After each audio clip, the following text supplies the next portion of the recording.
there is no problem of life in the sense in which we ordinarily use that phrase. And that seems an almost astounding affront to our common sense. Life not a problem. We see it as nothing but problems. We regard ourselves in a morning, noon, and night struggle to solve the great problem of existence. And for some people this problem is, why does the universe exist? For other people the problem is, how am I going to get enough to eat? And therefore, when you take it at one extreme or the other, who can say that life is not a problem? And yet here is this audacious suggestion that what we are bothering about is a ghost. It's something that isn't really there. One of the characteristics of neurotic behavior, is it's repetitive. The neurotic personality keeps going through unsuccessful life patterns again and again and again, and nothing seems to be able to stop him. The round, or the rat race of birth and death, that is to say, of life as we ordinarily live it.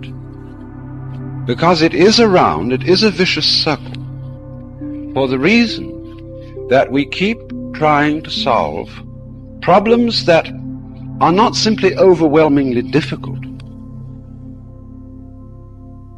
but problems that are not problems at all. They only look like problems.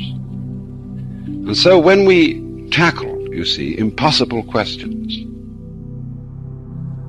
things go round and round and never come out.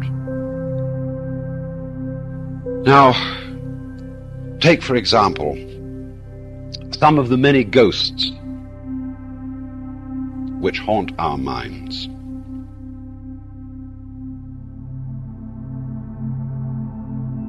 We say, for example, that we all have an instinct to survive. And a lot of people thus treat the problem of life as, how am I to survive? And one might almost be a little cautious about relieving people of this problem, lest they should lose the impetus to go on doing their work. But that also, impetus to go on doing your work, is another ghost. We think we are driven, We think that what we do has these mysterious things behind it. See, it's very important simply to keep your eye on what is being done and to describe that. And if you describe it clearly enough and well enough, you will probably find that the ghost of instinct disappeared. Thus, you see, when we talk about an instinct for survival, what is this saying? What is the evidence for the fact that there is an instinct for survival? There is no evidence except that, in fact, people survive until they don't. And this is rather odd, because what happens to the instinct for survival when people don't survive?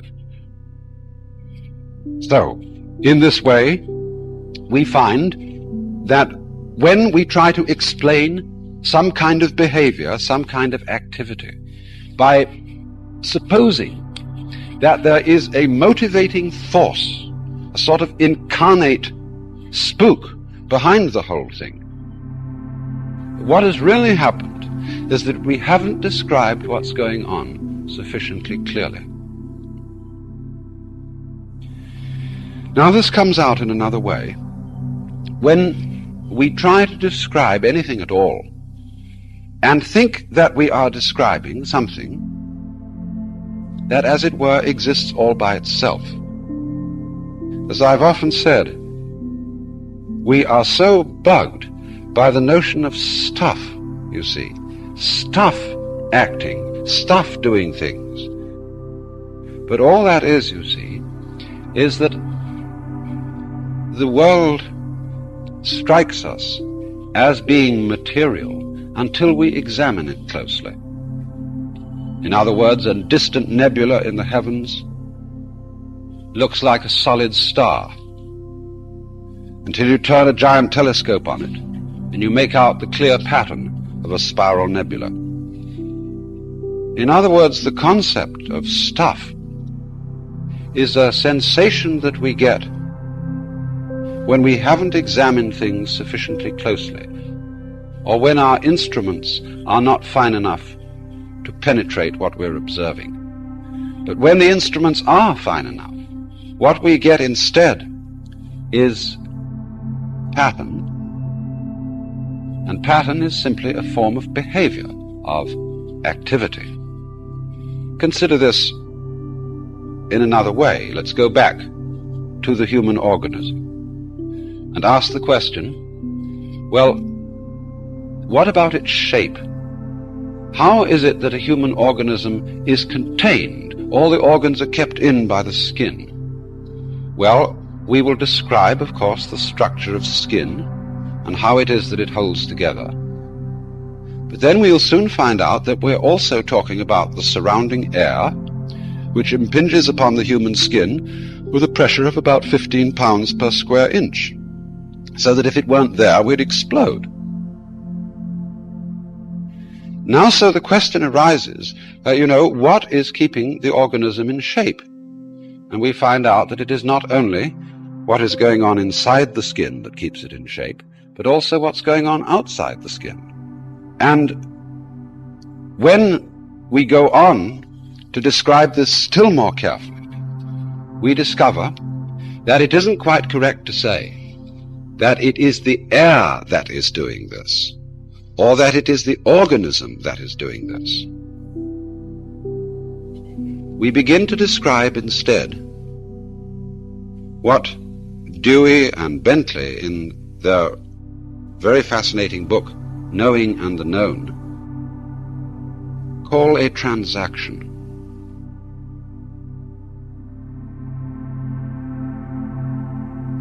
Now, that is to say,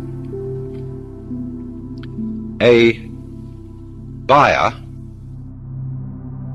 can't buy unless somebody is also selling. You can't know anything unless there's something to know.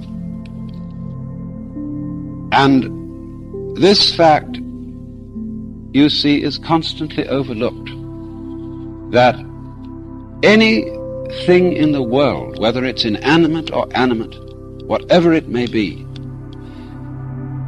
is there by virtue of being in a transactional relationship, not with something else, but with everything else. A human being, of course, has ever so many relationships. They're very complicated. A person, say, we call a doctor, is not only related to his actual work of doctoring, but he may be also a father related to a family. He's a citizen related to a community in other ways than as the doctor, and so on and so forth. And so we begin to imagine him, as it were, apart from his relationships, as a sort of constant, going through all these different relationships, and therefore in some way different from them all. But this, you see, creates a ghost. It creates a being independent of all the different relationships in which he finds himself, when, as strictly speaking, he is inseparable from those relationships. And we can't eliminate them. We can only describe him fully as the entire whole complex. So that, in other words, every organism could be called the behavior of the field or environment in which it is found. Now, this doesn't mean that the organism is something pushed around by the environment and is completely passive and inert, and that everything that it does is simply a response to external stimulus. Because, in a way, the organism is part of its environment. After all, it is an object, a process in nature, in the cosmos, just as much as everything in its environment. There is really no way of separating the two. Instead of speaking, as it were, in this terminology of doers and done-tos, attackers and victims, we simplify things considerably. just by confining ourselves to a description of what is happening. And as we do this, we get a peculiarly clarified picture of the world, without all sorts of ghosts. And it is in this way that we also begin to be able to have some preliminary intuition or sensation of the meaning of the fact that life is not a problem. In other words, not a contest between ourselves and our environment. This conception of life turns out to be basically phony.